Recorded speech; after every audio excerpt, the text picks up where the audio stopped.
আসসালামু আলাইকুম। আশা করি সবাই ভালো আছেন, ভালো থাকেন সেই কামনাই করি।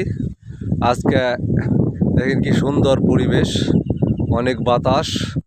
আর এই বাতাস এই পরিবেশের মধ্যে থেকে ওই যে ওখান থেকে দেখেন যে সবুজ ঘাসগুলো দেখা যায়, ওই সবুজ ঘাসগুলো থেকে এই যে এই ঘাসগুলো কাটছি, দেখছেন। এখন এটি হলে বোঝা বাইন্দা, বোঝা বোঝা চিনেন তো? বোঝা আমাদের গ্রামের ভাষায় বোঝা বলে, আটি বলে, প্যাকেট বলে, যা বলেন তাই। এখন এটাকে বাসায় নিয়ে যাব। এটা বাসায় নিয়ে যাওয়ার জন্য আমি আমার রাজু ভাইকে নিয়ে আসছি মাথায় তুলে দেওয়ার জন্য। রাজু ভাই বসে বসে এখানে বাতাস খাচ্ছে। হ্যাঁ, দেখতে পাচ্ছেন? রাজু ভাই একটুই পাচ্ছে আর কি, যে আমাকে ভিডিও করো না, সমস্যা নাই। আমাদের এই ভিডিও তো আর রাজনৈতিক ভিডিও না যে পুলিশে ধরবো। কি বলেন আপনারা বন্ধুরা? দেখেন কি সুন্দর পরিবেশ, অনেক সুন্দর, সত্যি অসাধারণ।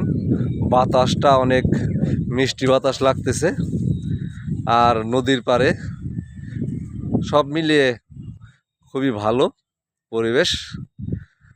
ভিডিওটি যারা যারা দেখছেন শেয়ার দিবেন। আসসালামু আলাইকুম, আল্লাহ হাফেজ।